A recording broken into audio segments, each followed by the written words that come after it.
think that artificial intelligence make people smarter or more dependent? AI has made me smarter. And the reason for that is because I have tutors now. I use my AIs for tutoring every day. I have 3 AIs. I use ChatGPT a lot. I use Gemini Pro, and I use Perplexity. And these 3 AIs are excellent. And recently I've been using Grok as well. These are excellent AIs.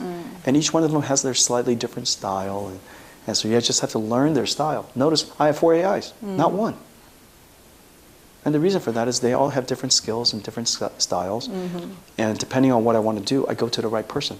Just like depending on what I need to have done, I go to the right member of my management team. Yeah, same thing. Okay, so for the next segment, I've actually taken the liberty of contacting 2 local students in Taiwan from 2 very different spectrums, one from studying humanities and one studying computer engineering. And I asked them what questions they have for you. We want to be interested to listen to what they have. Sure. Okay, so for the first one we have here, his name is Xunhao Chang. He's a first-year master student at the Graduate School of Computer Science and Information Engineering at National Taiwan University. Excellent university. So he has a pretty long question, but I'll just read it out anyway. He said that his question is, you have spoken about the democratization of AI as the transformative force capable of spreading intelligence, opportunity, and capability around the world. Yet some observers raise concerns that such technologies, while powerful, might excavate the digital divide rather than to narrow it. So from your perspective, what must be done to ensure that this AI revolution serves the many rather than the few? And what challenges must be collectively overcome to make this vision a reality? Democratizing AI is very important. It's absolutely true. It is the reason why every region, every country, everywhere needs to build AI infrastructure for their society. Every government needs to support building AI infrastructure for their society so that they democratize this capability for them, for their people. And so that's utterly vital. The AI diffusion policy should be about maximizing the diffusion of AI for the benefits of everyone. Democratize AI. And I believe very strongly about that. It is also the case, I'll give you 2 examples. One example is that ChatGPT is the most popular application in history, and it only took a couple of years.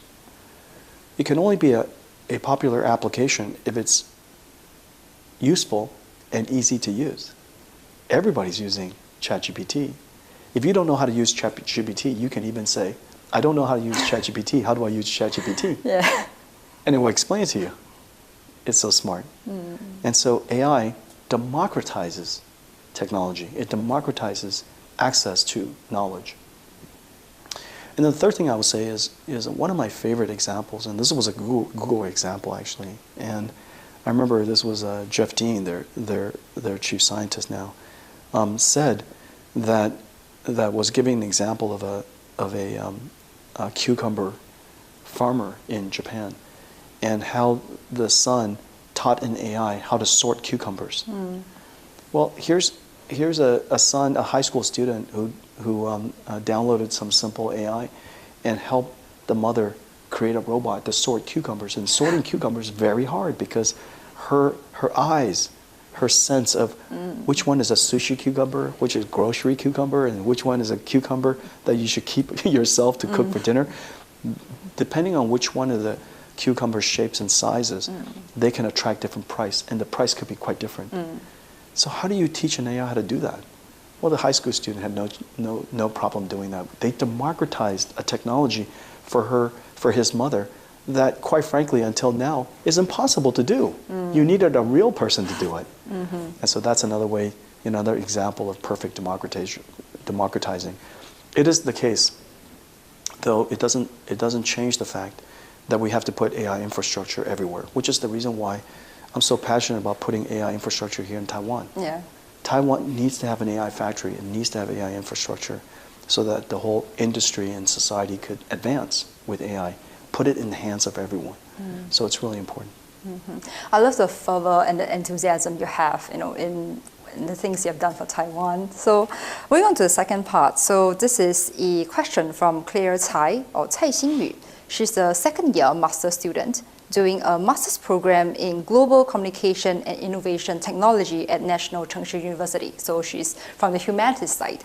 So her question is, many young people, particularly those in the humanities field, are facing the challenge of aligning with future industry trends in the age of AI. So how do you think that these students can apply AI technologies to the field of humanities and or life sciences to address future industries and transformations? Well, my first and best recommendation is engage AI right now. I use AI to do research every day. I describe a fairly, complicated research to go do. And my AI goes off and reads a whole bunch of research papers, studies a whole bunch of websites, and does all kinds of reading.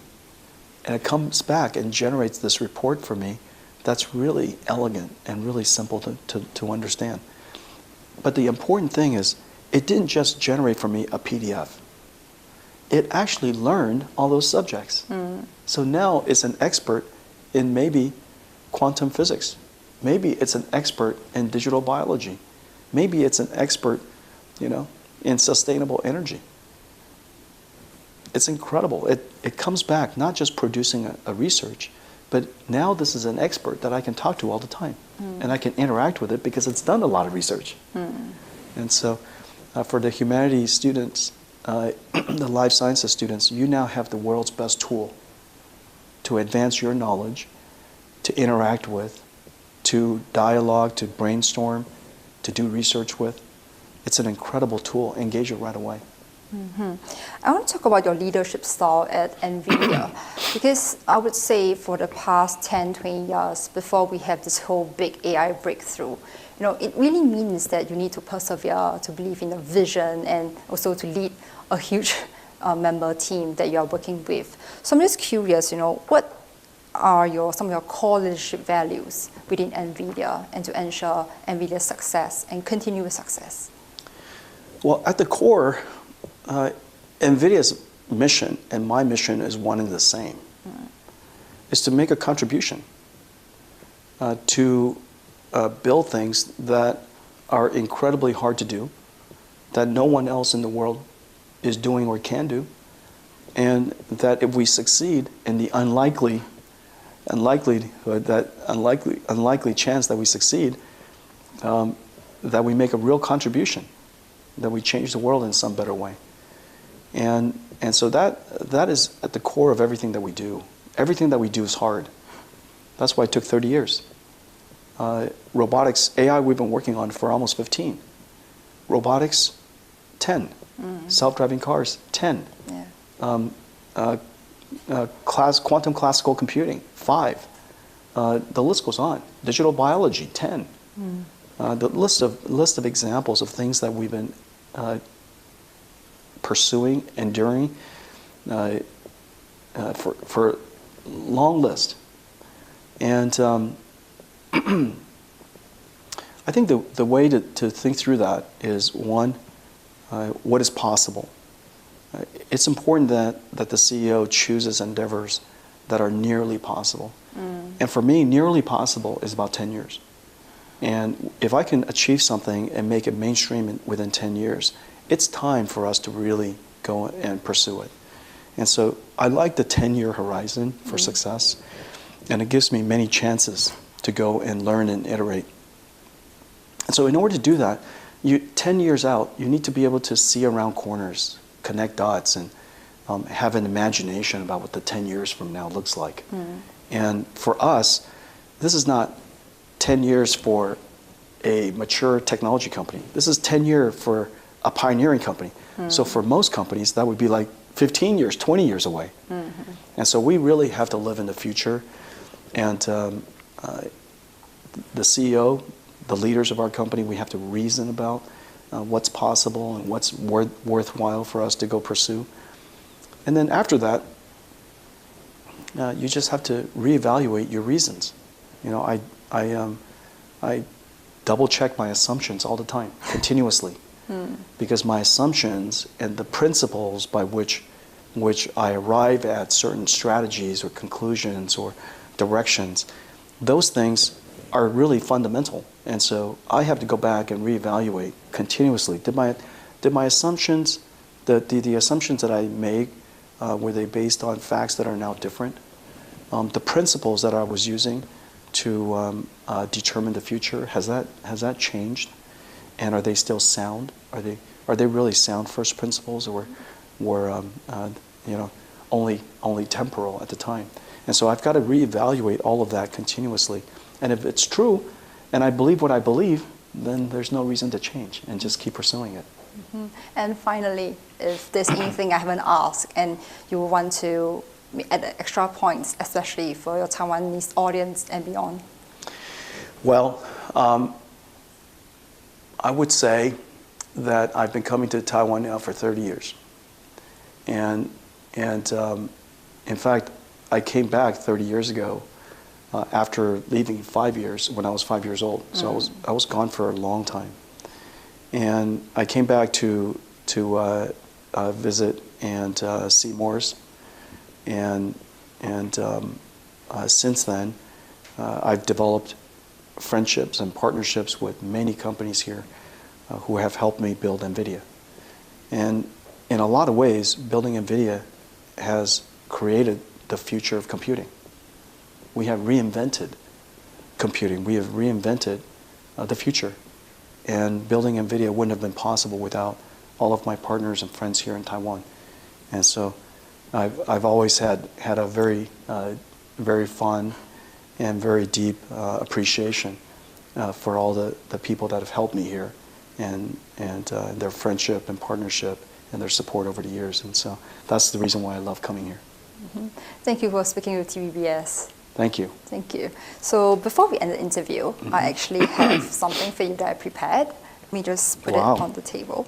So I have prepared 2 presents for you, and hopefully you will like it. Wow. Okay, so for the first one here, okay, because I know that you like Scotch whiskey. I do like Scotch whiskey. So I actually prepared really very special whiskey glasses for you. And what makes this very unique is that there is Yushan.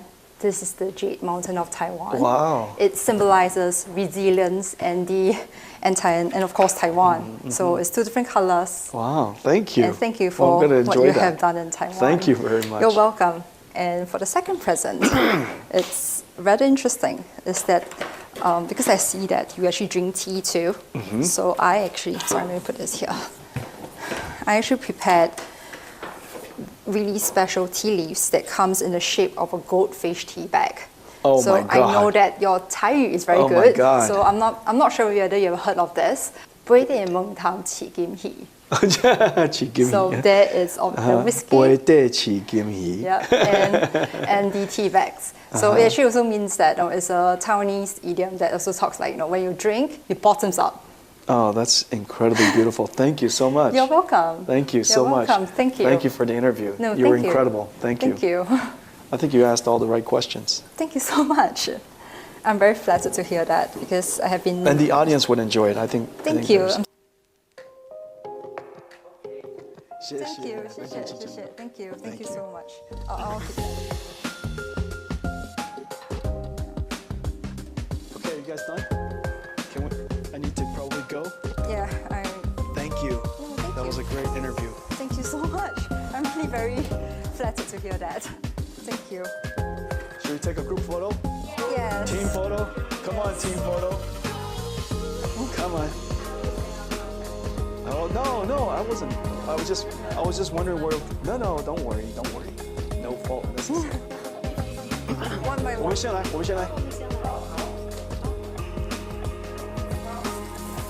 Autograph. Yeah. Hang on a second. This is a. Yeah, it's a. To TVBS, right? Yeah.